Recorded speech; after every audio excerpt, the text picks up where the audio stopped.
it's just a marketing stunt. Seriously, yeah, it really was, and it was pretty lame.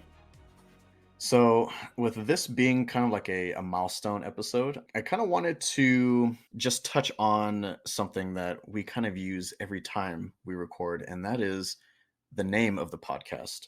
So, I don't think we ever really explained where it is we got the name Afflixionados podcast from. And I just kind of wanted to do like a brief history lesson, I guess, for the audience members. Like when we started, we had no idea how this was going to be. We didn't really know like what direction it was going to go, and we didn't know what it was going to be called. Do you guys remember what the process was like trying to come up with a name? I remember it was like a good like month-long process of like, what do you think about this? Yeah, No, that sounds stupid. Yeah. Do you remember what any of the other ideas you had? No, the only other one, because I was kind of really focusing on Pulp Fiction at the time. And I mean, I still love Pulp Fiction. I still want to do that movie at some point. I just realized that there are a lot of other movies that you guys are individually and collectively more into. So I'm willing to put Pulp Fiction more on the back burner for now. But I was kind of focused on that initially when we were coming up with the idea of like what we wanted to do. And I remember one of them was I think it was Pulp Fliction. And I was like, nah. I think I pitched that to Michael, and he was just like, let's keep looking. That thing went down in fiery flames. Yeah, that was the Hindenburg right there. That's right. Mayday. Oh, the humanity. I ended up coming on, I think, after you had already picked the name and stuff. I think I came on after you picked the name, but I helped you pick the theme music and stuff. Oh, okay. So yeah, well, the whole process, I mean, it's not like we just thought, okay, let's start a podcast, and then a week later we're doing it. So the name took a month, and then trying to come up with like the logistics of like where we're going to host this and how we're going to record. And when you think about it, there's a lot that goes into podcasting, and starting from scratch, it's kind of daunting. But if you start chipping away little by little, then it's not so bad. You came on around the time that we finalized the name, but we didn't have like a logo or anything like that. Yeah. Couple weeks just trying to hash out what's our logo gonna look like. There's like this thumbnail that is I still have, where I think this was like right before you came aboard. It's still in its infancy. I remember asking Michael like, hey, send me like a photo, but like you kind of looking off to the side, almost like 45 degrees, I don't know where this is going, but it sounds pretty bad. That was basically going to be the logo. Both of us just kind of like slightly looking off it to the side. I don't know. I was trying to make it all like comic booky looking or something like that. So that's still around there somewhere. But that was like the initial one. And I remember thinking that, why am I trying to overcomplicate this? I almost feel like some of the best logos are the simple ones, the ones that there isn't really much to it, but yet that's what makes it so classy. And I feel like that's true. The tone of the show comes naturally through, I guess, the simplicity of it, really. Mike, what was your initial thought when you're seeing like the different logos and stuff? I mean, I just knew when it was right. I think we had actually discussed, I don't even know if I'd seen the photo, but when you had said that you would be using kind of the Hollywood Hills sign, I like that thought. And the Aflixionados, when I just knew it was right. It was one of those things like intuitively where you had the options of the names. We'd kind of been narrowing it down. And I had said, you had mentioned something about like, or we had spitballed something. I don't remember who said what, but it was like we were aficionados, like cigar aficionados or something like that. And it just sounded more sophisticated. But then I thought it was so playful when you suggested using Aflixionados. I was like, oh, that just rolls so well. It sounded so fun, and it did sound sophisticated, but like playful again. Yeah. And the whole using of the Hollywood Hills, I thought was brilliant. And the black and white background with the signage being in color, I really loved that. I thought it was well done. And I don't know if anyone realizes that, but I still use the color scheme for Pulp Fiction. If you look at the box art, it's like black with like the red and yellow lettering. And so I adopted that. What I wanted to do was play off of a lot of different things that involve movies. So Pulp Fiction is a movie in and of itself. You got the Hollywood sign, and then the red flicks part kind of hinting at Netflix at the same time, because I didn't realize this until I made it red, but I think Netflix uses the same Hollywood sign font. And that's what I used for Afflixionados. It was just the Oh, font. how funny. And then I arranged it approximately the same as Hollywood Land. And then I don't know if anyone knew about the podcast part, but that was very specific as well. So the part that goes down and it being in white, that I ripped from Hollywood Video. Oh, shit. It's almost like that military font, but it's slanted downward. So there's a lot of different influences A going lot on of here. I like thought went that. into it. A lot of thought. Exactly. No, it's awesome. Hollywood Video, man. What the heck? That's so dope. And then, Steph, you were mentioning the audio logo, so like our the intro song. song. So when I came on, That took a while. you had already picked the name, and I think we maybe even made the logo already. You showed them to me, and I liked them and stuff. So I didn't fight you on that. You're like, oh, help me. What do you think of these music clips? And you're getting ready to, find some music clips to purchase.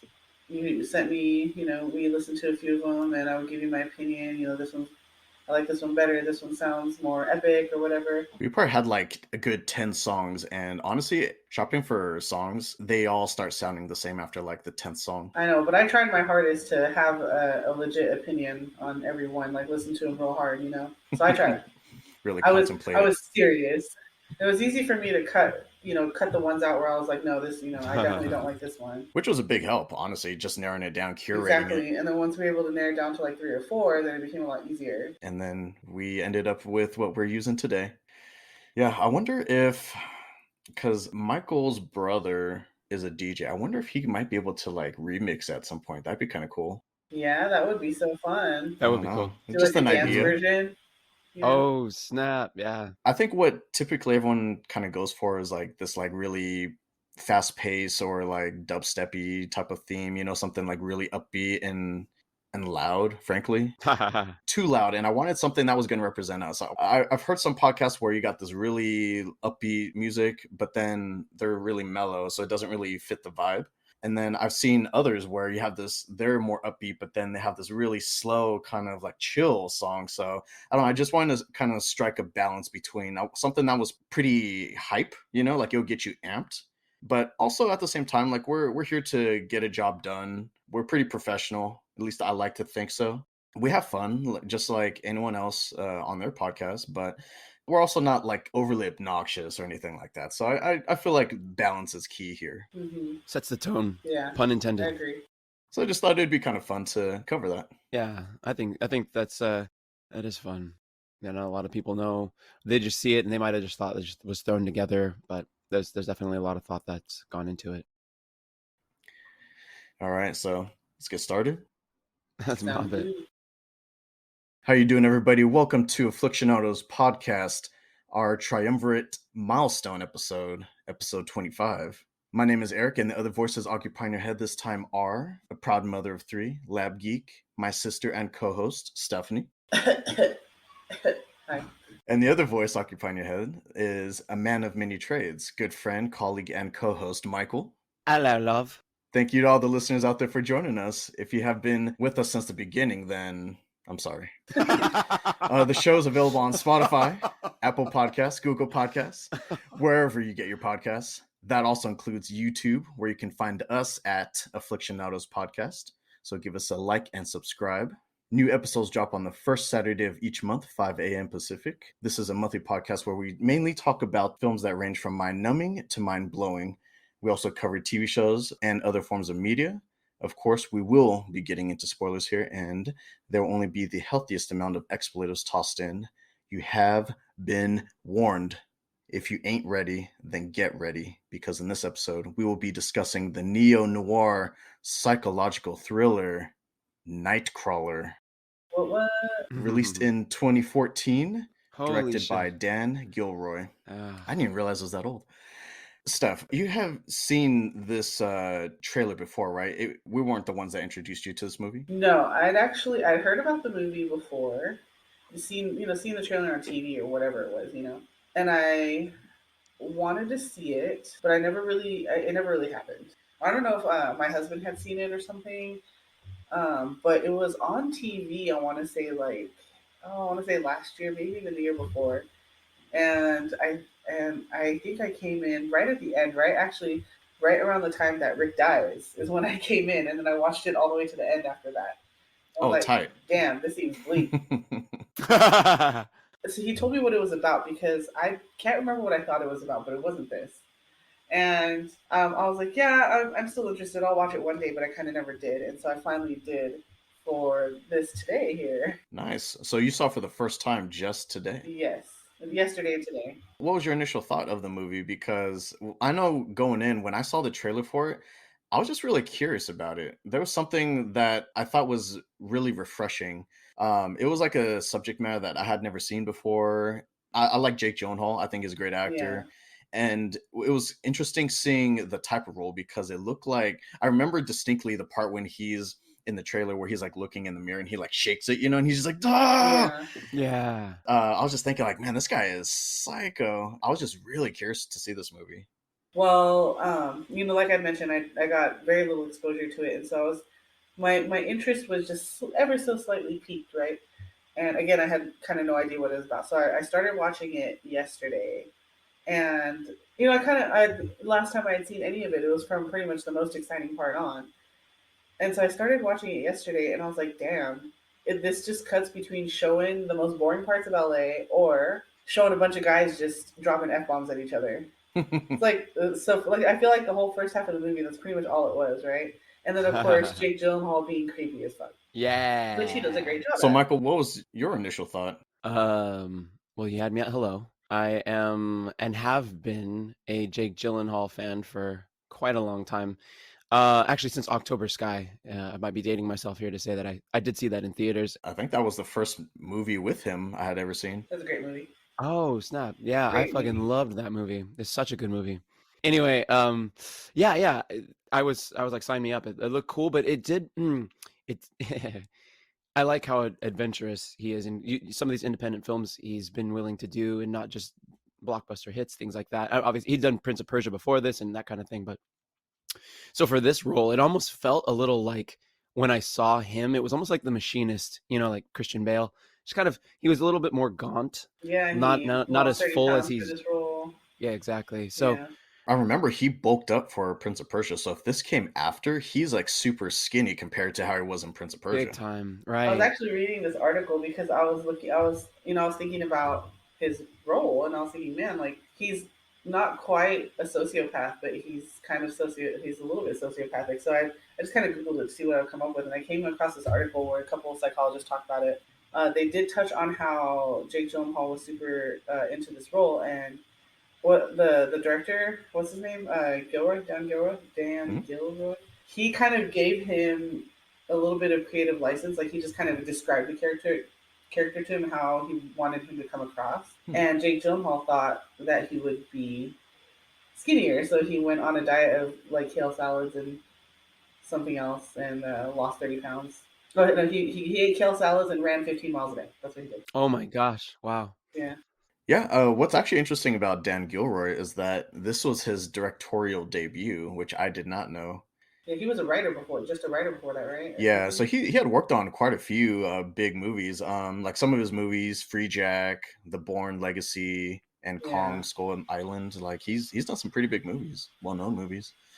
Gilroy received the not received, he conceived the idea for Nightcrawler back in 1988, apparently. So he was reading through this photo book called Naked City, which was a collection of photos taken by American photographer Ouija of 1940s New York City residents at night. And when Mm. he was looking through it, he often saw like lewd and sensationalized photos. Apparently, Ouija would sell these photos to tabloid newspapers. And so he's just like, okay. I feel like you can just get like a little hint of an idea, or you see like one little piece of work. It sprouts this huge idea just from that. I feel like it happens to me all the time.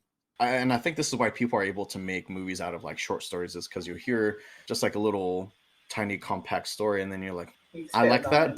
but I want to take it in a different direction and expand on it. Hmm. And so I just feel like that happens to me all the time. And it was interesting to see that Gilroy thought of this entire movie from looking through just like a little, photo book. Yeah. And he spent several years trying to write a plot that would fit the gritty setting, experimenting with ideas of like conspiracies and murder mysteries and stuff. He was basically focused on the central story elements, but he wasn't really getting anywhere.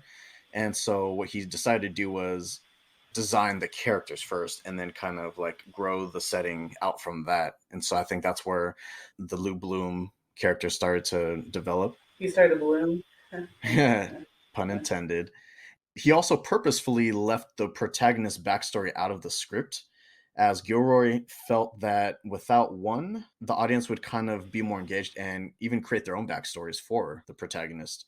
So I thought that was actually pretty interesting because I was thinking like they don't really go into his backstory at all. They don't think about like family members or his upbringing Yeah, or anything like that.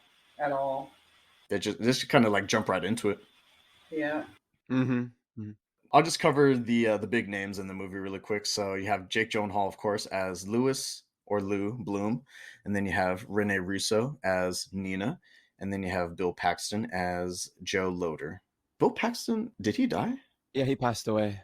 Yeah, that's what I thought. Man, Did he? I love Bill Paxton. Yeah, What? yeah. When? Game over, man. Game over. Oh. I know. A few years ago, though. A while back. 2018, something like that. 2017. 2017. Wow, just 3 years after this movie. I'm gonna have to watch Twister in honor of Bill Yeah. Paxton. Classic. Not Bill Pullman of Independence Day. No, of course. That was that was a whole ordeal where I kept mixing them up. I don't know how many times I said Bill Pullman by accident, but Twister came out the same year as Independence Day, so I was not that far off. Anyway. yeah, I think this was probably the last movie I saw of like his later work. And he did great in this movie. Honestly, I actually thought that some of the dialogue was a little forced, like how many times he had to say bruh. Bruh. The way I took it was that he was being obnoxious. Like I think he was trying to be like an old person, trying to sound younger. Yeah. He was using like younger lingo. Jake Gyllenhaal was like supposed to be way younger than him. Joe Loader, that character had been in the game for years, or what do you say, like 15 years or something like that? Or even more. I mean, Lou was like barely getting into it, and who knows what the fuck he was doing before then. He was just like ripping like copper or whatever. Right, yeah, it's copper and fence and manhole covers apparently. Who wants to buy manhole covers though? That's ridiculous. Just wondering. And I think it's interesting how they I don't know if this is like a symbolic thing, but at the beginning he assaults that security guard and steals his watch. Because he gets caught while he's like clipping the fence and everything, right? And so they make a point to show the watch at certain points in the movie, particularly at the very end as he's walking away from the police station, I did notice that too. I noticed like it kept like focusing on it a little bit more than you normally would. Yeah. Because it's that way of like reminding you that this guy's a fucking scumbag. Right before he attacks that security guard at the very beginning, it does start from like his waist and it slowly pans upward. You clearly see that watch on his wrist.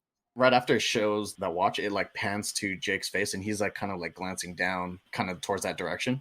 So it lets you know that he took an interest in it. There was something about that watch. Exactly. And so I think he would have probably just beat that guy up and left. But I think he saw that watch and he was like, might as well just take that too. Kept wearing it. Well, he likes souvenirs as well. Yeah, that's true. Like he takes like little mementos and stuff like that. A memento, right. I feel like that does say a lot about his character, though, and like a lot of his personality is the fact that not only did he seem pretty calm and collected when he was caught, he was just trying to like downplay a little bit, but he knew that he was going to attack that guy. It wasn't like he was just gonna like run away. He like beat that guy down, and I don't know if he actually killed him or not. Did they ever explain that? I think he just beat him up. I think this was like slowly it was starting to build this picture, paint this picture of who this Lou character is. And so immediately you're thinking like, yeah, this guy's a fucking piece of work, scum of the earth type of guy. And he's the protagonist. Yeah. He's very much like the anti-hero. I think he's really only the protagonist in the sense that this is his story. Yeah. Not a hero. Yeah, if this were from like anyone else's perspective, he would be a villain in that story. Right. Definitely. But he's definitely the villain to Joe Loader. Yeah, he didn't really seem like he would be a good person either, but I almost feel like Lou is on a different level. Yeah, I don't think anybody in this business really classifies as a good person, like someone who's just going to be, and so the most vulnerable point in somebody's life and they're you know, I mean, he said it at the end, like if he's around, then it's probably the worst day of your life. That probably goes for, you know, any of them. It was kind of cool to see him get knocked down a peg too, because we get that this is the character that we're following in the movie, but he's not a likable person. No. When he goes to that scrapyard and he's trying to sell the materials, the guy knows that he's like just stealing this shit from somewhere. He doesn't really care where, but he's just like, all right, cool. You know, thanks for the material. Here's what I'm going to give you. Fuck off. And then he has the balls to try to get a job with this guy that already doesn't really like him or trust him. And so that guy's like, no, I'm not going to fucking hire you. And he's like, okay, can I ask why? And he's like, because I'm not going to hire a fucking thief. That's why. Yeah. And I mean, could you blame him? Psychopath, yes or no?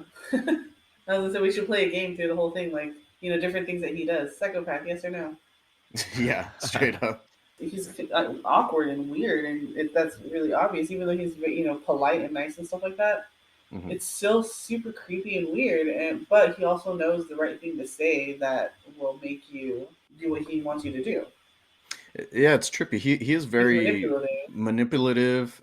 Yeah, he's very sly in a lot of ways. I think a lot of that is probably like honestly self-preservation, you know. It's like survival of the fittest. Like this is a skill that he's learned to develop over time.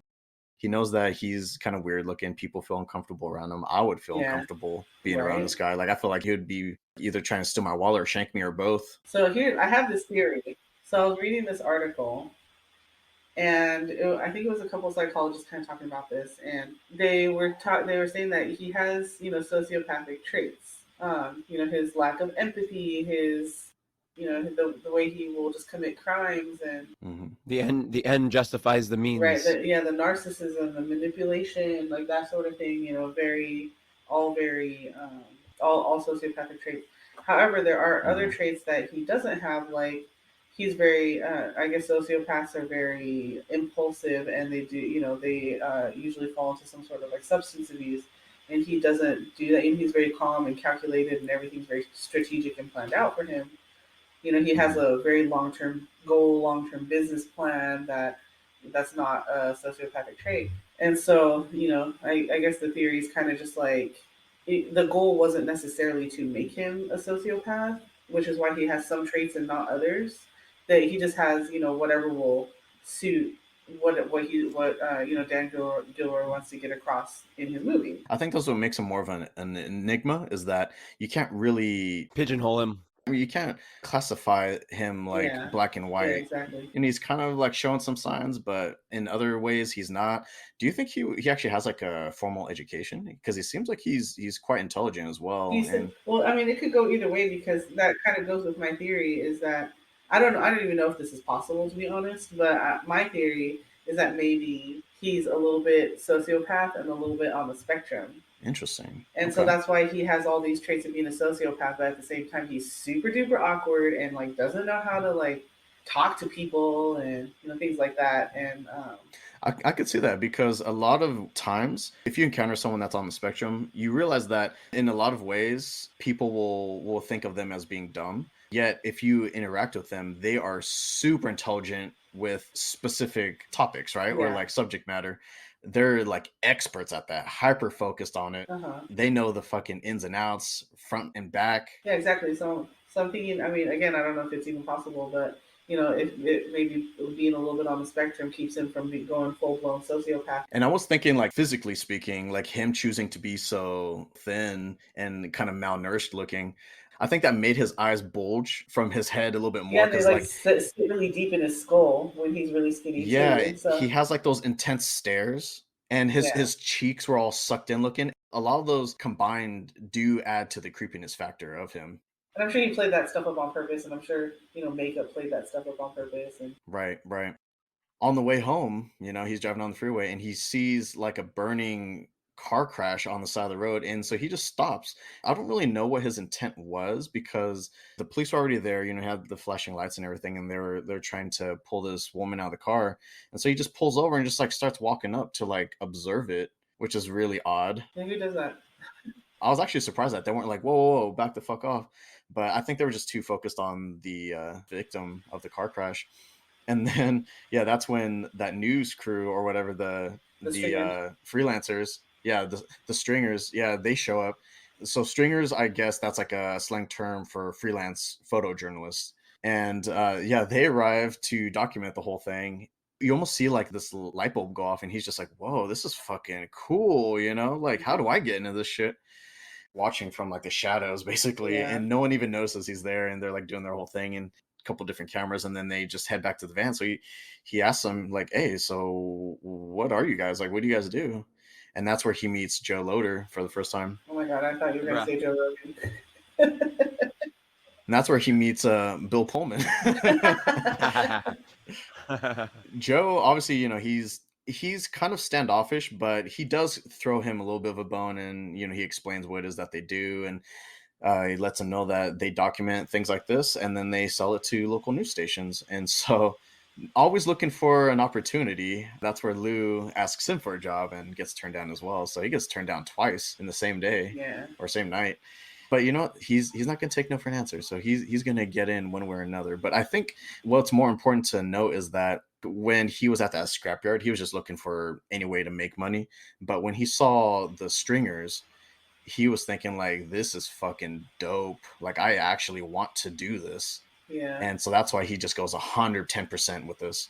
110% being steal a bike and sell it. If you're going to get into the business, what do you need? You need, I guess, the bare bones. You need a camcorder, and you need a police radio scanner. And he immediately acquires that, but I mean, not the proper way that like you normally would. Yeah. So how's he do it? Pawns a bike that he stole. Steals it. Yeah, the guy just like straight rolls up, locks up his bike, and immediately he just, And he locks it up like super wrong. let's snatch this up. But yeah, after acquiring the camera and the police radio scanner, he just fucking, starts diving right in. He dives right in the deep end and starts trying to document some shit. And what was the first one that he tries to document? The carjacking, right? Or is that just his first successful one? I think that was his first successful Yeah. one. He's like rolling up, and he's like super late, and he can never get like a good angle because everything's already cleared up. I think there was like a little house fire or something, and they've already put it out, and they're like, "You're late, bruh." Joe doing his thing. Bruh. Uh-huh. I think the first time he actually gets a little taste of success was that fatal carjacking.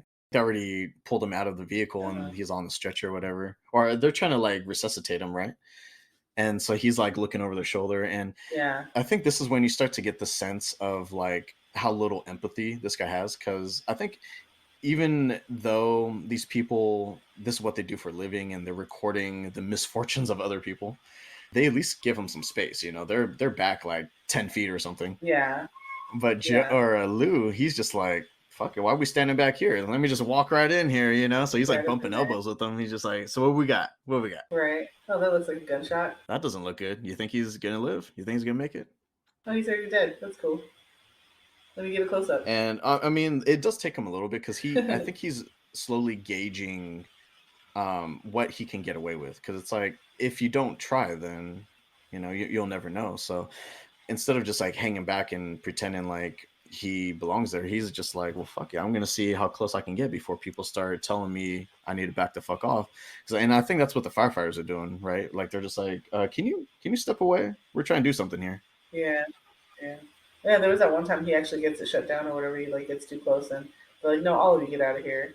And Joe Rogan's all like, oh, you shut us down. I think what was interesting about this position and him lacking the empathy is that they kind of complement each other. I almost feel like that helps him excel at this job. Definitely.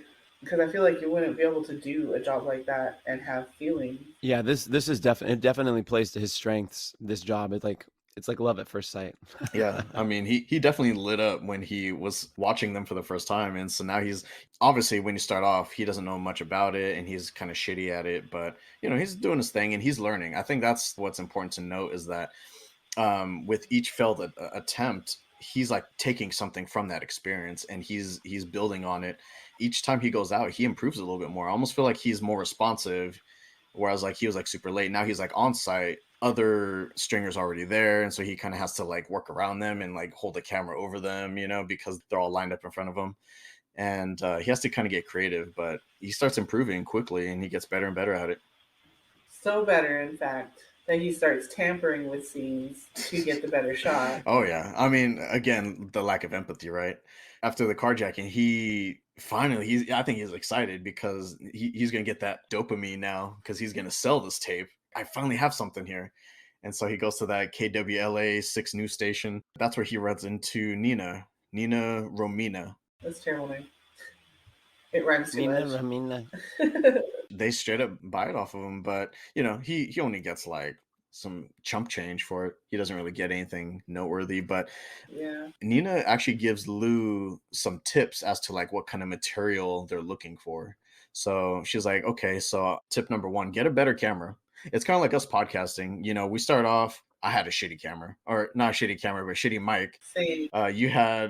You went through a couple different mics. I went through a couple of different earbuds before Right. I actually bought a mic. Honestly, I understand everyone has to start somewhere and you eventually start learning these little tricks of the trade and improving on it. But if we never improved on the microphones, I don't think anyone would be able to listen to this. They'd just be like, I can't. I can't even understand what the Yeah. fuck they're saying. My ears are being stabbed. In his line of work, it's Yeah. all just the visual, mainly. And then if he's able to get some audio in there, but it's mainly the visuals. So if they couldn't really see what the fuck was going on, then no one's gonna buy it. It's all trash. So yeah, that was like tip number one that she said was like, get a better camera because this like family camcorder thing that you're using, whatever the hell this thing is from like 10 years ago, it ain't working.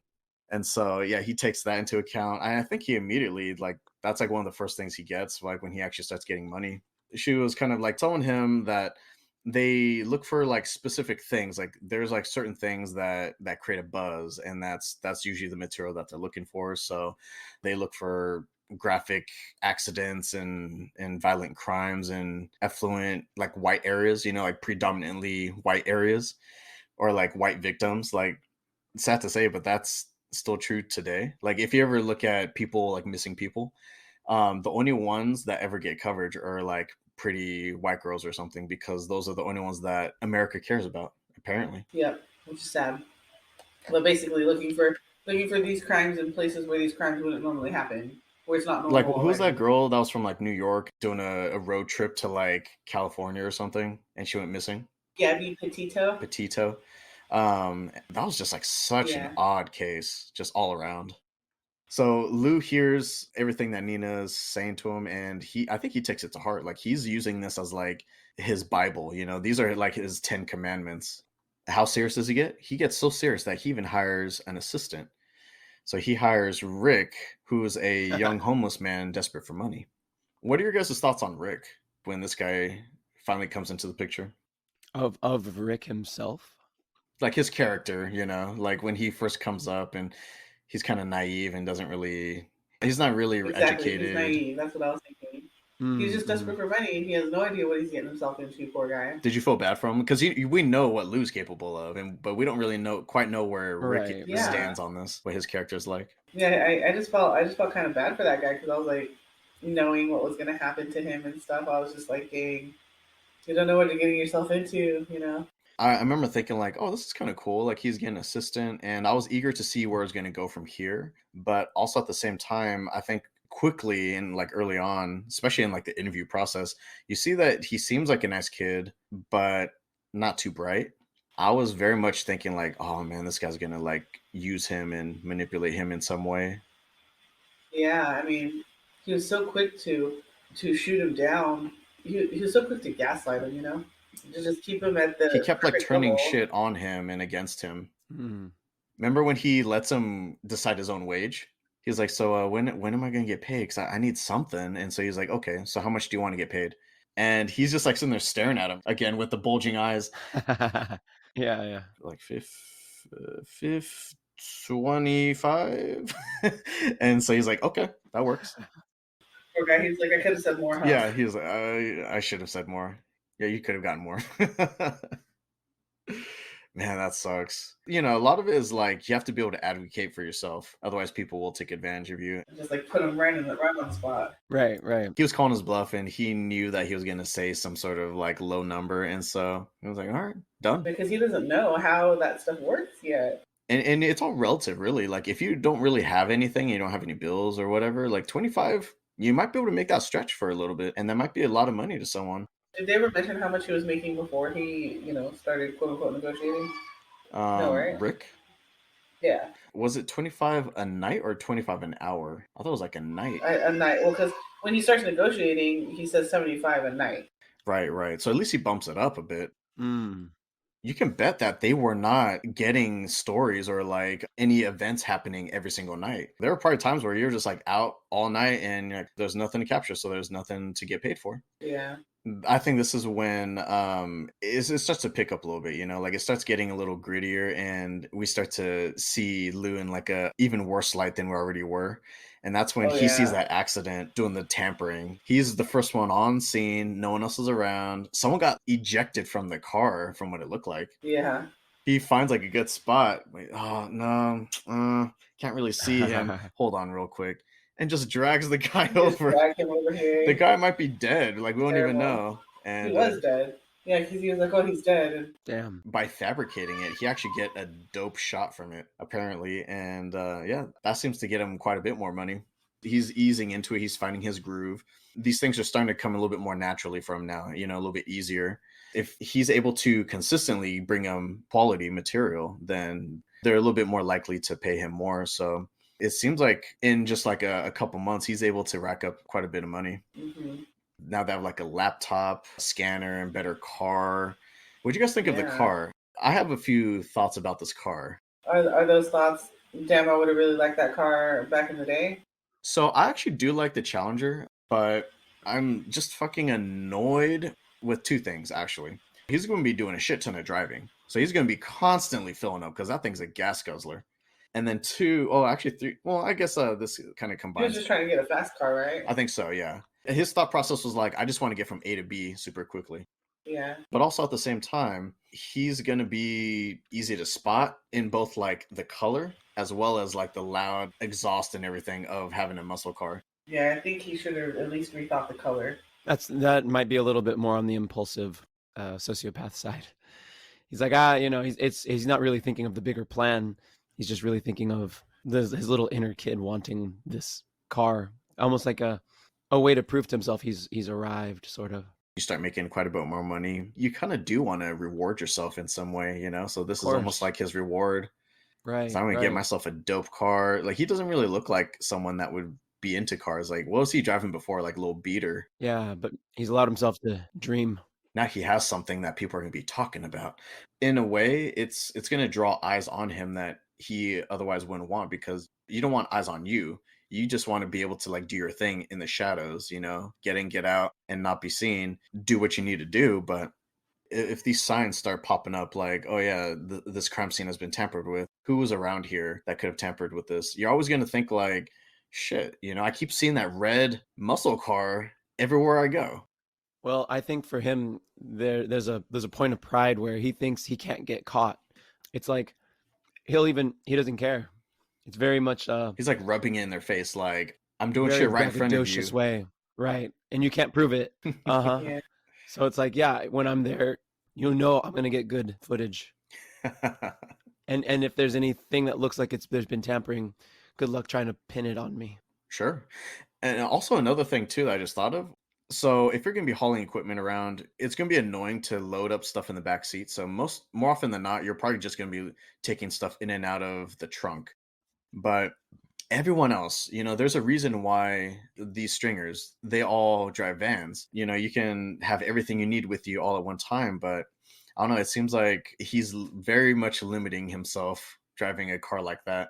He's not thinking that far ahead, and he's just thinking about the now. And right now, all I have is this one camera. Eventually, I think he gets a couple. Like he and Rick will record from like different angles. You can get like B-roll or whatever. Well, I think he is thinking about the future because he knows that right now it's just important to get there first and get the best footage. True. Eventually, as he expands, and like you see at the end where he has a van and he has more than one van. Mm-hmm. He can have multiple teams going to multiple locations at once, and maybe speed isn't necessarily the top priority like it is when you're first starting out. So I wonder if you do have to make a trade-off. Like, should you focus more on speed or efficiency? That kind of shows me that it was the inexperience because I don't think he got that idea until he talked to Joe later. Like Joe was like telling him about his plans for like future expansion and stuff like that. So I think he kind of just like ripped that idea from Joe. Maybe I should just do that myself. At least that's my theory. What'd you guys think of the date between Lou and Nina? That ultimate awkwardness. Yeah, that shit was Mm. fucking weird I and felt uncomfortable. bad for her because she was so pressured into it, Yeah. so like manipulated into it, and then Yeah. at the dinner where he pressures her to sleep with him, and you later find out she does, and they have like an ongoing sexual relationship that's alluded to several times, but thankfully we don't have to see. Thank goodness.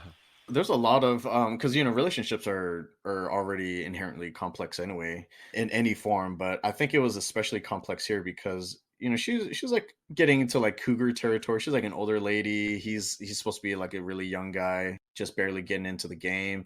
It was interesting seeing the power struggle here because Nino's has been in the more powerful position since like the beginning of the movie, like up until this point.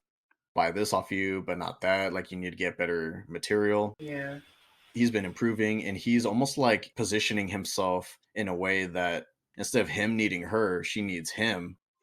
yeah, definitely.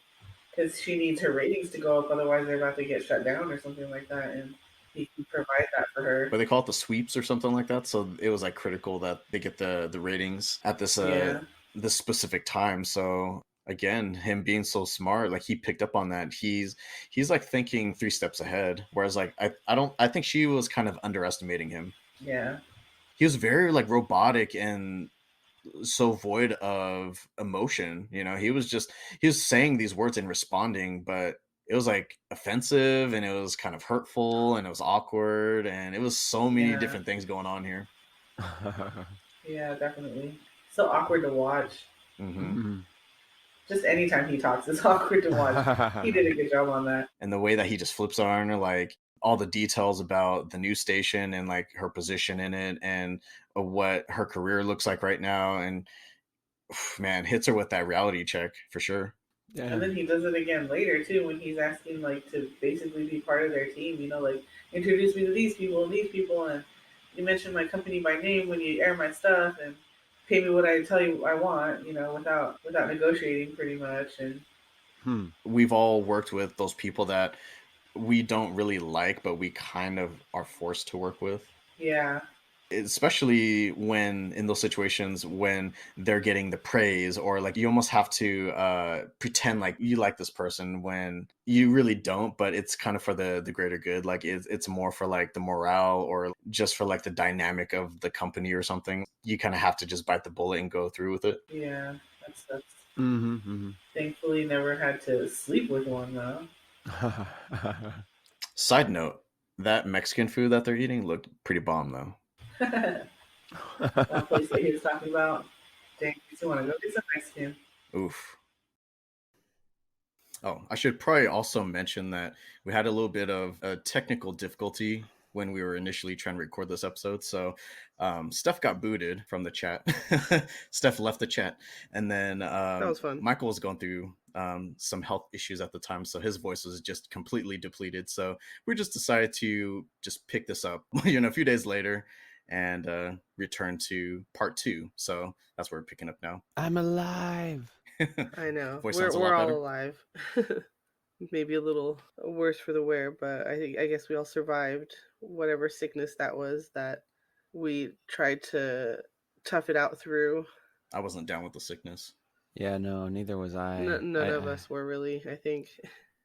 I gave it the We old we college tried to try. be, yeah, we tried to be down with sickness, and it didn't work out.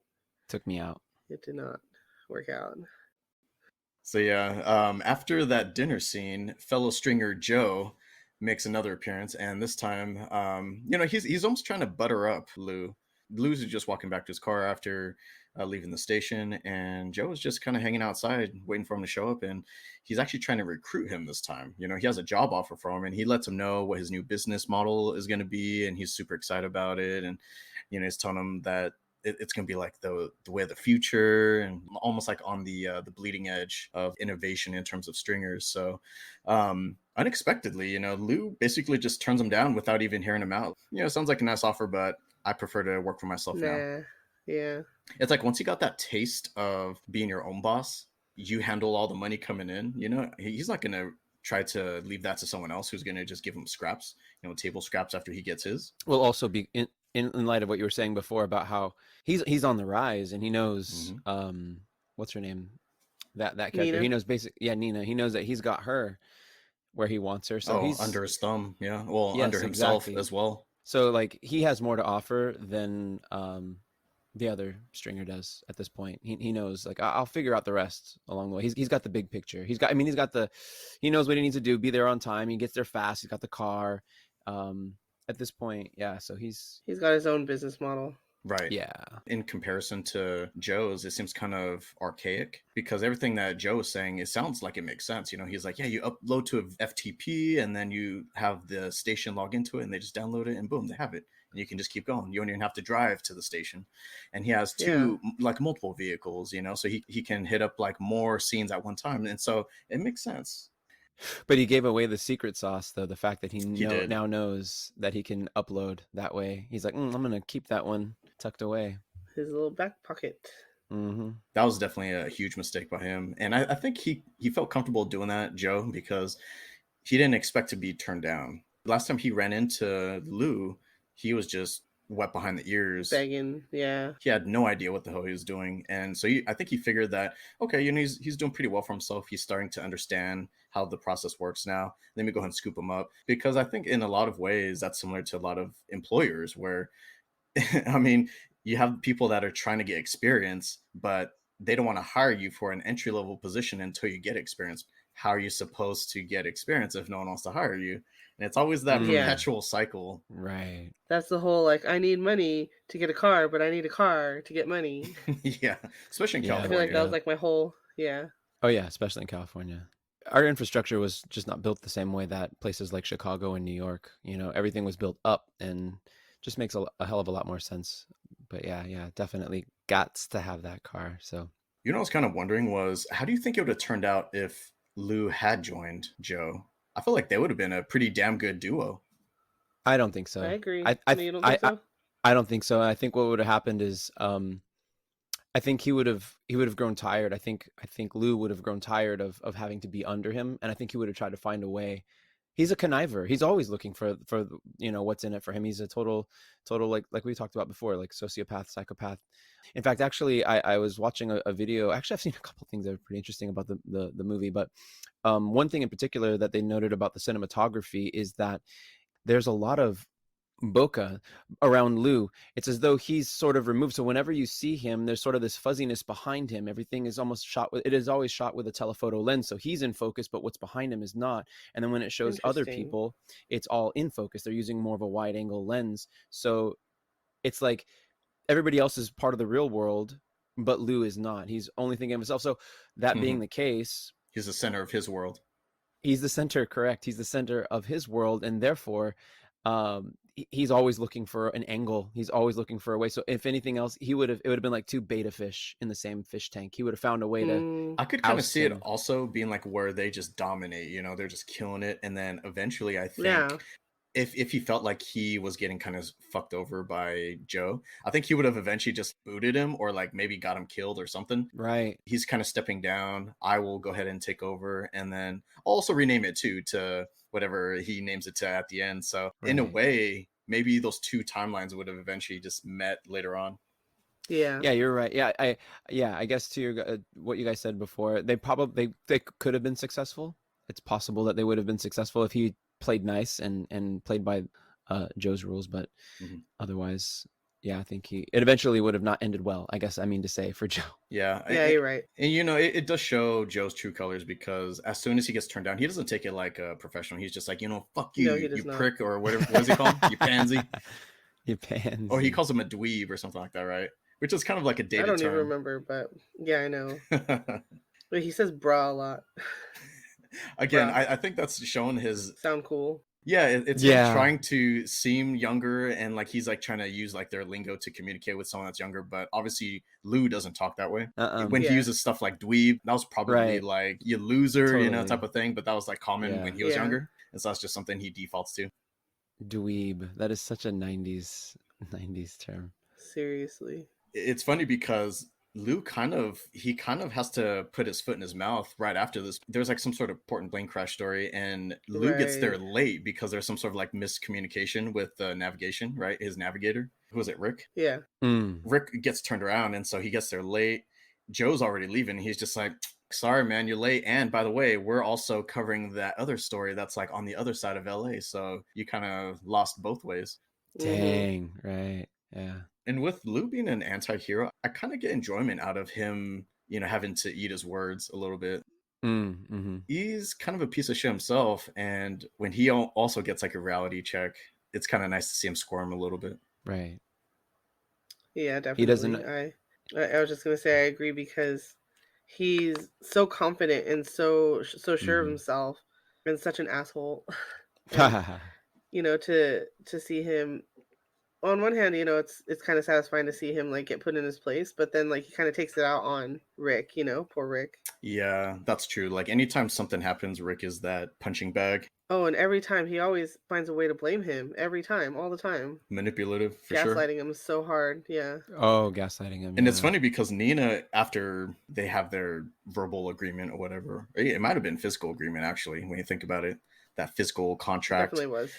Yeah. Consummation. Yes. Consummated. Nina, she sees the stuff that Lou brought to her, and she kind of chews him out for it. Like she's not afraid to step up to him now. I think before that whole deal went down, she was trying to still be nice and protect him a little bit. I don't think she feels that she needs to protect him in any way.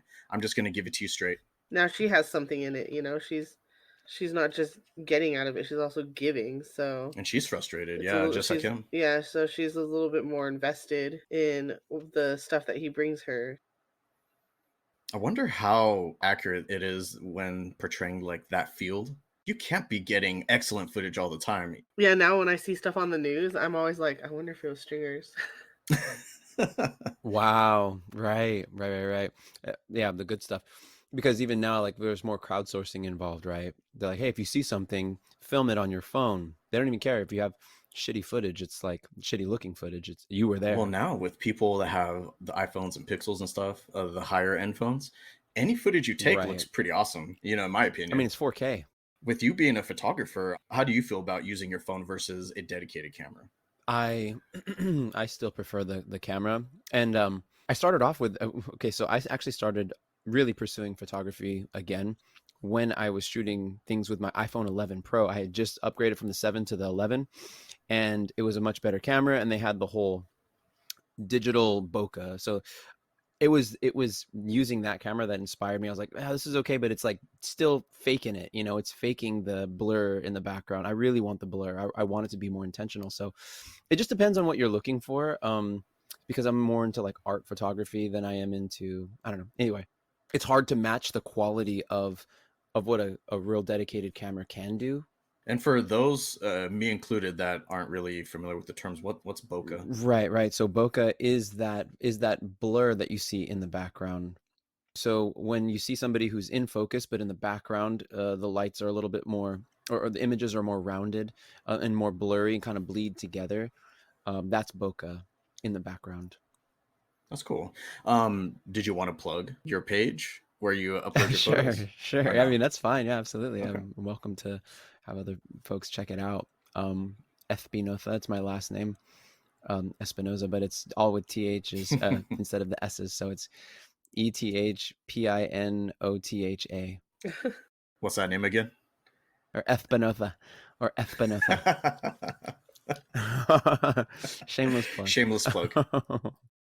So yeah, frustrated with his situation. This is one of the scenes I saw in the trailer that really captivated me, and I was like, "Oof, man, this thing looks awesome! Looks like an awesome like drama thriller where Lou is getting frustrated, and he's like to the point where he's kind of gathering his thoughts, and he's trying to deal with that rage that's building up inside of him. It doesn't seem like he typically struggles to pick up a lot of things. Like he seems pretty intelligent and it seems like a lot of things come naturally to him, but it seems like he's not quite able to make it to that next level when it comes to being a stringer. So he's just in the bathroom, he's looking down the sink, and he glances up at his reflection in the mirror, and he just and he fucking goes psycho on that thing, right? He's like, he rips it off the wall, and he's like shaking it, whatever. Doesn't he like punch it too? He does punch it, yeah. And it breaks. He does punch it, and it breaks. And actually, in real life, Jake Gyllenhaal fucked up his hand. It had to be in a cast, and so there were certain scenes that toward the end, Oh, really? that he kind of like hid his hands behind his back. They did all sorts of stuff to try to hide the fact that he had to wear this cast. You know what kind of sounds similar to? It sounds similar to when we were talking about Seven, the movie Seven. Oh, right. It seemed familiar. Yeah, Brad Pitt, he injured his arm as well during that chase scene, and so he had a cast during the like last third of the movie, and they had to really do a bunch of interesting things to kind of like explain how he got that, not show it as much. Right. And by this point, Lou is getting kind of desperate, so he actually gets his hands dirty and ends up sabotaging Joe's dirtier. van. What a piece of shit move, like he straight up just like cuts his brakes. Oh my gosh, yeah. Just when you think you couldn't get any lower. Yeah. He's been showing that he's capable of doing these really heinous acts earlier in the film. I mean, he like right at the beginning, he attacks that security guard guy and steals his watch. Instead of just like beating him up so he can get away. No, he's like, oh, let me get that watch too. I kind of like it. It kind of almost looks like he beats him up for the watch. Like he could have just kept trying to sweet talk his way out of it, but then he looks down at the watch and he looks at the security guard and then he attacks him, I mean, was that a Rolex? I didn't get a good view of it. Probably. That would be my guess. If nothing else, it's more of the memento. It's more of like, I'm better than you. Like he wants this thing to always remember this guy by. It's like a trophy. It's almost like trophy. Thank you. Exactly. It's like a serial killer. It's like a trophy. In a way, it's like he got away with it. Yeah, these little victories he has, he then remembers them by. And so he can always look back and go like, yeah, no matter what, even in his low moments, even though he did punch that mirror and had a low moment himself, he's got little things to remind himself of victories that he's accomplished. And that watch, always wearing that watch, will always remind him of he bested that guy. Granted, this is a security guard, and like what's there to really be like proud of? But do you think that Lou felt that he just couldn't beat Joe at his own game? Like if he just continued to do his thing and get good footage and tamper with evidence? Yeah, I do think he thinks he's definitely saw Joe as a professional threat. He had everything that Lou gets at the end of the movie, Do you think that there's room for someone like Joe and someone like Lou at the same time? Because they weren't going to the same news station. It looked like Joe was doing his own thing, and he had his own connections and his own rapport with someone, and then Nina was obviously working closely with Joe or with Lou. So it was kind of unnecessary. Yeah, I think there's always room. At the end of the day, competition always makes the competitors better.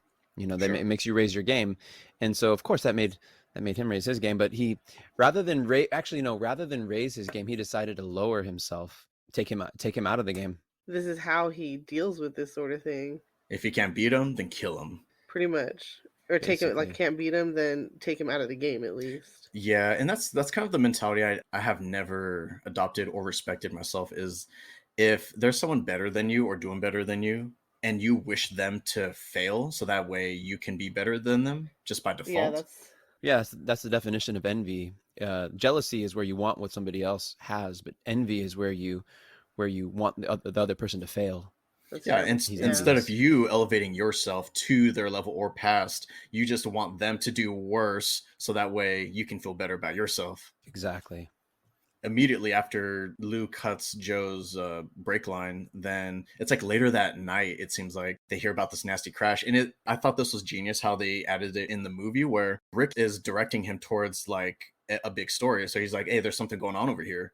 And then it's almost like Lou has these blinders on, right? So he's just like driving in the opposite direction. Rick's like, hey, are you listening to what I'm telling you? Just a regular car accident. Like, why would you want to go there? But Lou knows. He drives right up to it and he's like, hey, park the car, and gets his camera, and he just walks up, and it's the van that Joe was driving, and Joe is like getting carried into the ambulance on a stretcher. They kind of like lock eyes for a second, and I know you did this, you son of a bitch. And then even Rick's like, Rick's like, hey man, he's one of us. Let's not do this. And hey, a story's a story. Lou's Lou. Yeah.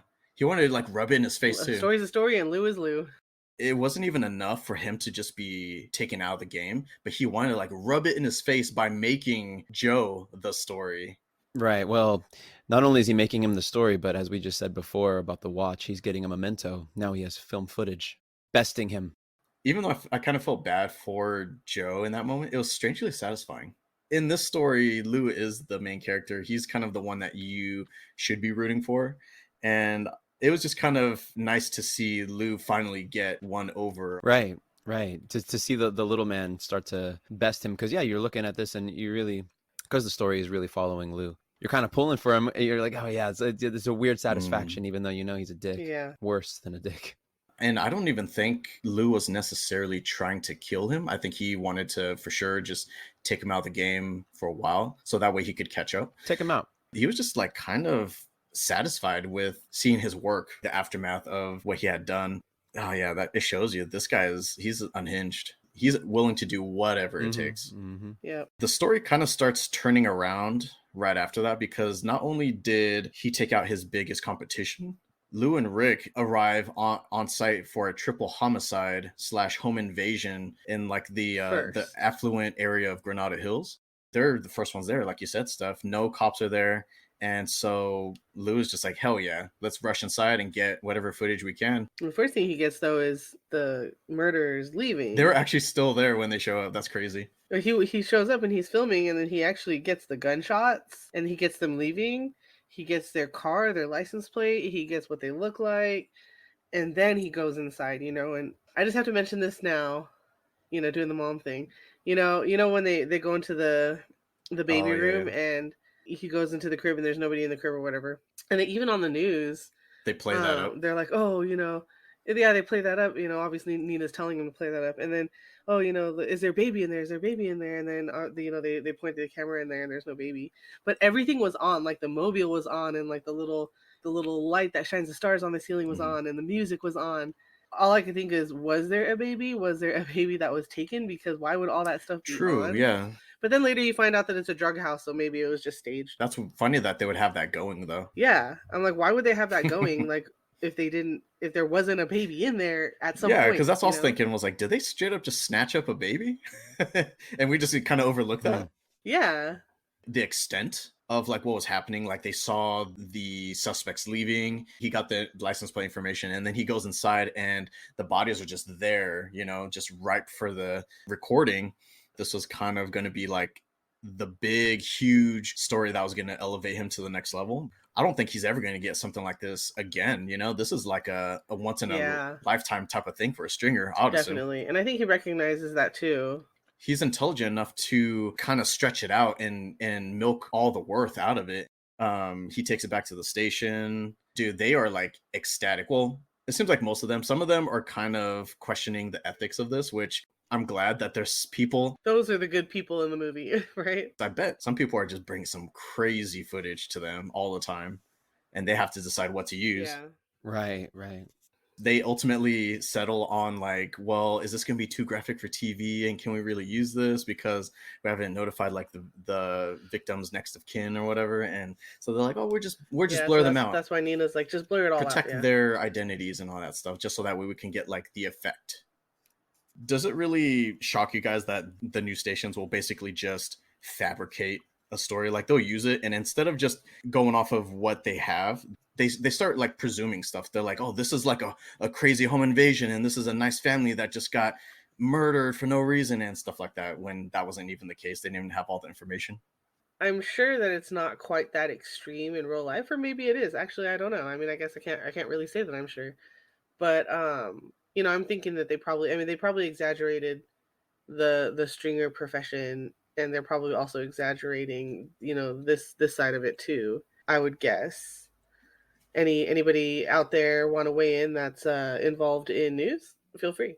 I was just thinking, like, if you really watch the news and kind of pay attention to what they're showing you, there's always some sort of narrative or agenda that they're trying to push. Oh, yeah. When it comes to just local events happening around the city, I always feel like they have to bump up the rating. It's almost like clickbait, but instead of clickbait, like it's almost like watch bait.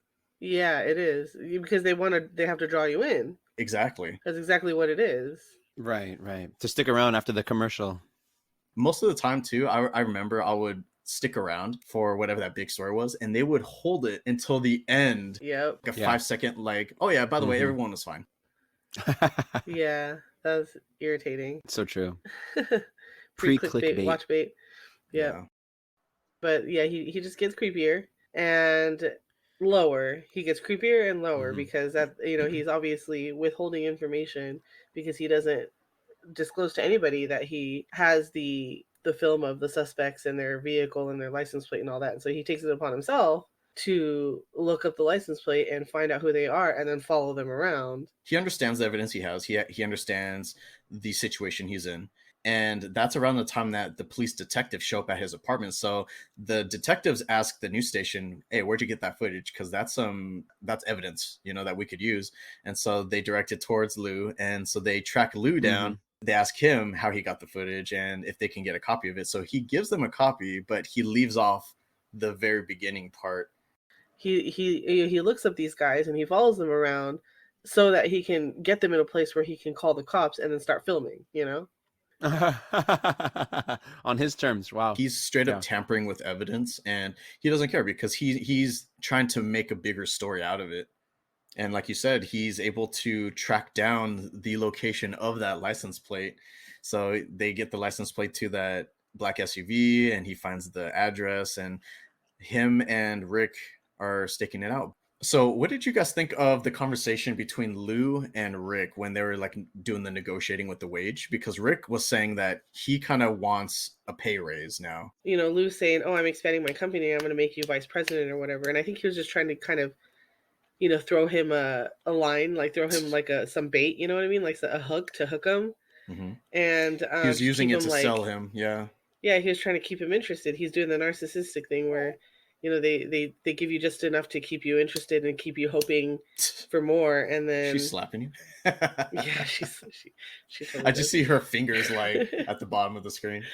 I was thinking you could hear it probably, but Yeah, we can. so he's Mhm. pulling that crap, and then of course Rick starts grow. He grows a pair, and he's like, I want, or he's like, do I get a raise? And then Lou's just like, yeah, how much? And then he's just kind of like, 75 a night. And they move on or whatever. But then when they get to the restaurant and the SUV's there and everything, and Rick kind of realizes what Lou's asking him to do, he's like, no, then I want half, and he gets a little ambitious. He's like, remember what I said before about you? What did he say? He said something. It was about him. At the critical moment, he needs to do the right thing or whatever. Like he's like, you remember what I said about the critical moment? You're not doing the right thing right now, kind of thing. Okay. And then so Rick thinks about it. He's like, all right, fine. If I'm going to go out there, I want half. His little pep talk. It's funny that his pep talk gets turned around on him. Exactly. Rick essentially gets him with that swerve that Lou got on Nina earlier in the movie. Yeah. Lou, he thinks about it for a little bit and is probably sitting there deciding like, oh, I need to get rid of him now because he's getting a little too ambitious. That's pretty wild, right? Like I had no idea what Lou was gonna do because I was just thinking like, man, he got He got got. Yeah, that was pretty crazy to see because Rick is so, you wouldn't expect that he would be capable of something like that, and he was able to understand his worth, understand what they were doing or trying to do. He used that to bargain for a higher wage. So good for him, honestly. Good for him, but not with the right dude. No. Yeah. What happens after they do the stakeout then? So like what's Lou's plan? What is he trying to do? Set it up for some nice footage. But he doesn't exactly know how it's going to happen. Like he's just kind of playing it by ear, right? Yeah. And so he's just like, well, let me call some cops over here and see what happens. And so he describes the guys to 911, and he listens on the police scanner as they send guys over. And what'd you guys think of that restaurant scene? Did you feel like it was gonna blow up as bad as it did? Not necessarily. I mean, yeah, I feel like it could have either. No, I think it was gonna be that bad. How about you, Michael? No, that's that was cold blooded. Yeah, yeah. Even with knowing what Lou's capable of, it was kind of like what I expected, but also not what I expected. If that makes any sense at all. I was also thinking like there's a possibility that the cops could have shown up, the criminals could have been like, oh shit, they got us, and then just surrendered. But it actually happened the way that Lou actually wanted. He just wanted shit to hit the fan so that way he can get on footage. And again, this is still the story. This is like an extension of that the homicide, triple murder homicide story. He's just milking that for all it's worth. And so this is still kind of like in relation to that story. And this was a pretty dope action scene too. And they weren't even in it. The restaurant scene, like they're not even in it. Like you're just watching it from afar, and like the cops are shooting each other. And and then you end up in an epic chase scene. Yeah, this was the scene that they threw in the trailer too. So it kind of shows the black SUV, the cops. Is he recording while he's doing the chase? I think so, but I feel like where is the line where you're messing with like a crime scene and a chase and stuff? Like where's that line drawn? Like that he inserts himself into this chase. And most people just have that understanding, like, hey, I should back off if there's this dangerous chase scene. But all he cares about is like, man, this is some good shit right now. Yeah, right? I need to get on film. And it's pretty awesome too. I thought this was a pretty dope chase scene. And yeah, it's like, I think the line, like how you're saying, the line is drawn when he's told to back off. But up until then, he's just going to continue to do it. Yeah. Exactly. Yeah, he's very Machiavellian. Yeah. The end justifies the means. There's nothing. So whatever he wants to get to, it doesn't matter what he has to do to get there. The fact that he wants to get it at all costs, yeah, very Machiavellian. So yeah, of course he's gonna play it out until somebody calls him out on it, and then okay, but then he'll find another way around. Do you think that Joe, had he still been in his game, and if Lou just let him do his thing, do you think if Joe found out about the shit that Lou was doing, if Joe would actually try to do something similar? Like he would kind of like drop to that level? I don't think he would go nearly as far as Lou would. Maybe he would push boundaries a little bit more, but I don't think he would ever go Lou style. I could see Joe maybe pretending to be his friend and be like, oh yeah, you always get all the good footage. But maybe while Lou was recording the story, Joe was secretly recording Lou. And then so by the end of the movie, he has like this like undeniable evidence, this like video package that he put together. And it's a whole different movie right there. If he sold that, to a news station, that would have been wild. Yeah. Like if Lou was just watching TV at home and then he just sees himself like dragging bodies around. Jail now. Oh, dude, that would have been crazy. Yeah. Alternate ending right there. Seriously. Yeah, so then they end up in a crash, right? Oh yeah, the SUV just flips over. Yeah, and Lou actually goes over there and he's like, oh, he's dead, Rick, get this. This scene is so fucked up, dude. Right? He doesn't even say I think, because I would have probably made him still get paused. Like, are you sure? No, he straight up says, he's dead. Get over here and get the shot. That's true. And then obviously that's not the case, because he comes to and Rick unfortunately gets shot down.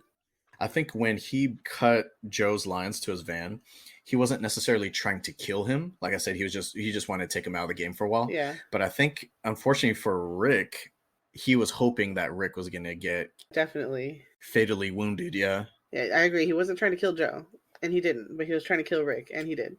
Right. And so yeah, he takes out a gun and shoots Rick down, and Lou's filming the whole thing from a safe distance. Of course. He's a sick bastard.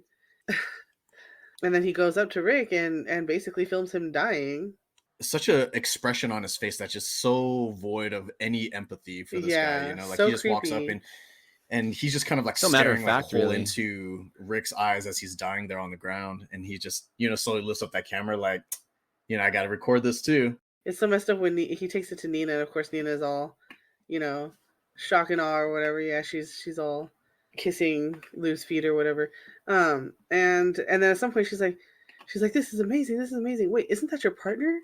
So she totally recognizes him. And did you guys feel bad for Rick, or were you just like, hey, you signed up for it, like you're a grown-ass man, you knew what you're getting into? No, I felt bad for Rick because he was expertly manipulated and he didn't deserve it. You're in this world where you lie to people to their face, and now you just can't really trust anyone because you know how you are and you don't want people to do that to you. He's just never going to be able to trust anyone. Pretty much. But yeah, we finally see how low he really is willing to go. And that is even risking the lives of those quote unquote closest to him, I guess you could argue. Mm-hmm.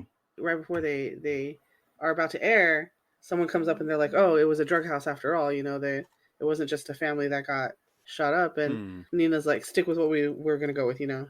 Right, Play because it up, later play it up, on, you know? I was gonna say, because later on, you can always come out with the truth. Like I said, you can always apologize. Ooh, our bad, our bad. It was a family. There was a crib. We thought, but again, Yeah, the news is all about selling fear. It's not always. It's not. It's rarely ever good. So it's all about you being afraid that the same thing can happen to you. These people are out there. And then Lou voluntarily speaks with the detectives again, so they want to talk to him because one of them has a hunch. That female detective, she's like, I don't think you're really telling me the whole truth. I think you're Yeah. telling me a partial truth.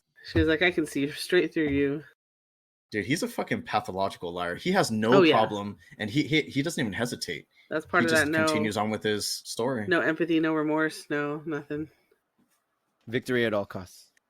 Wrapping up the movie, after Lou talks to the detectives and basically gives them a BS story, but they don't have anything on him. They said they're going to be watching him and let him walk. So later on, we find out that Lou hires a team of interns to expand his business. And how you mentioned before, Steph, he basically just takes Joe's idea. He Joe-defied himself. Mm-hmm. He has 2 vans. He has like the technology to do whatever, like the FTP, I imagine, and all the tools necessary to be able to do his job at the highest capacity, the highest level. Yep. And he gives him like this whole pep talk and everything. I like the way that ends because he, at the end of his talk, his speech, he's basically telling him that I'm not telling you to do anything that I wouldn't be willing to do myself. A lot of bosses will tell you stuff like that, It's supposed to be reassuring, but if you know him, in this case, we actually know that Lou would be willing to do all these crazy things. So he's basically asking his interns to do the same thing. Mm-hmm. So he's basically, he's kind of like, he's developing a new breed, for better or for worse, a new breed of stringers. Yep. Right. Video production news. And then, it's like the final shot is they each get in their vans. I think they pair ups, right? So there's like 4 people total. And so they pair up in the vans. They take off in different directions. And then, it just kind of like fades out. That was such an awesome movie. It was definitely one of those stories that it kind of caught me off guard. Like I wasn't expecting it to be such a solid story. I thought it was just going to be like a throwaway. Yeah, like I had mentioned before, because this is actually the first time I saw it all the way through. And like I had mentioned before, the first part of it, I was kind of just like, But then I was definitely super into it as it went on. Overall, would watch again. But not for Jake Gyllenhaal because he's creepy. Or is it for Jake Gyllenhaal? I don't know. Yeah, a little backstory. He was my celebrity crush in high school. So Eric likes to point that out every so often. I'll make like little comments like, oh, too bad they couldn't get a better looking actor. That is a wrap, folks. If you made it to the end of our show, then have a safe trip home because we just cut your brakes. Oh, see, these are getting worse and worse. What the heck? Any final thoughts or closing comments? Jake Gyllenhaal was creepy in this. But was he a good actor? Oh yeah, he did a great job. Yeah, the cinematography is beautiful.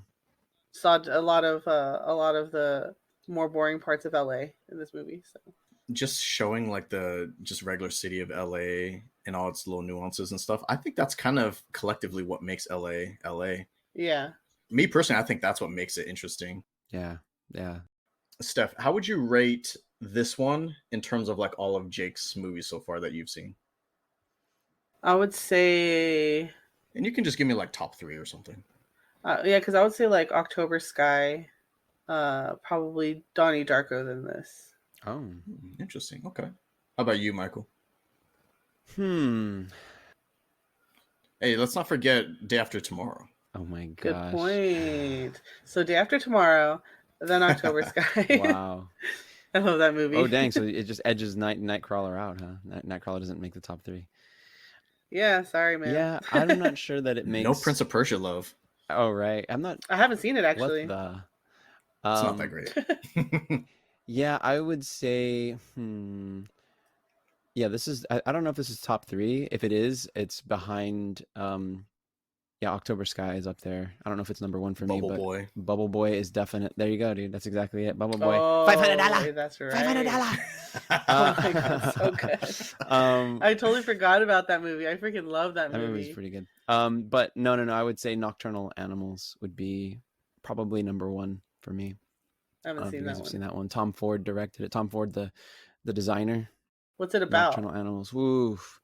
It's about a story written by Jake Gyllenhaal's character, and he gives a copy of it to his former wife, and she's reading it, and the characters are kind Played of by Amy Adams. right, Amy Adams, but then Isla Fisher plays the character. So anyway, it's basically it's supposed to kind of mirror the characters feel similar to real life.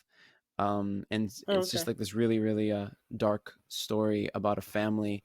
It's pretty wild. It's an interesting story where it's kind of like there's a real reality and then there's like a fictional reality, and it's kind of showing you both Yeah, around the same it time. dips in and out, so you Wow. kind of you'll see Amy Adams' reaction to some of these things. But yeah, As we wrap up here, do you guys have anything to recommend, film or TV? Have I recommended Everything Everywhere All at Once yet? Oh no, I don't think so. That That is a movie great is so movie. good. Yeah, I agree. So if you haven't checked that out, check that out. yeah, I still have yet to see it.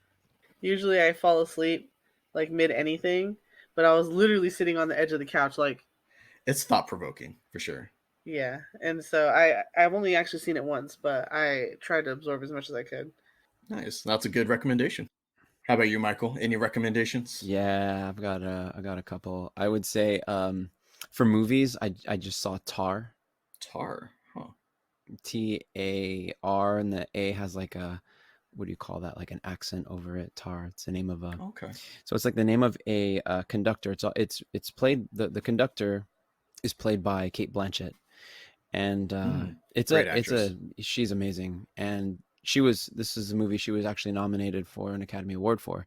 So yeah, recently. So it's So this is based off a true story, or no, this is a real person? no, actually it's not, but it's just it's done in such a way that you'd believe it, that it was real. It was so interesting. But yeah, just the whole world of a conductor and everything. But this movie is like a, I don't know what would you call it, like a, I don't know if it's a psychological thriller, but it's definitely a cerebral movie for sure.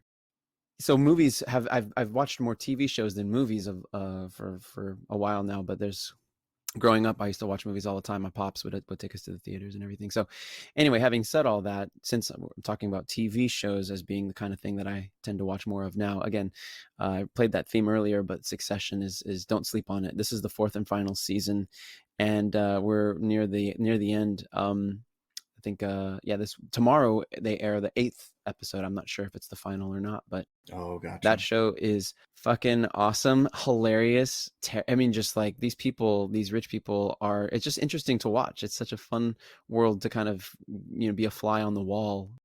Anyway, what about you? What about you in terms of movies or shows you can recommend? I've actually seen quite a few because leading up to part 1 of this episode and then having to take like a week off and then record part 2, I've seen about 3 notable movies that I'm willing to recommend to people. Mm-hmm. So, have you heard of this movie called Renfield? Yes, that's the one where you follow the right hand of Dracula, the henchman. Correct, yeah. In a lot of ways, it kind of reminds me of What We Do in the Shadows, but it's actually way better than I expected because it kind of just looks like a dumb B movie, but not bad, actually. Pretty Okay. funny. If you like What We Do in the Shadows, it's kind of in the same realm as that. And then I also saw Beau is Afraid. I don't know if I mentioned that already, Oh but that shit. is a fucking weird ass movie. And that's the one Oh, you've also seen. that's it. Yeah. When you, I was like, there was something. I think I just I was traumatized so much by it that I had to. No, not really. This movie is like a fever dream. I don't even know how to describe I this don't movie. think any other movie could ever have been described as fever dream compared to this movie. This movie legitimately is a fever dream. After the first third of the movie, like the first act, I stopped trying to translate the movie to make it make sense and just enjoy the ride. And that's probably the best way to enjoy that movie, is to just go with the flow and then just hold on to your butts. Hold on to your butts. Yeah. It's one where honestly you get more out of it the more that you're willing to be open to feeling, because it's going to make you feel something. It's going to make you feel a lot of things at different times, and not the least of which is how afraid Bo is. You're going to feel that fear yourself.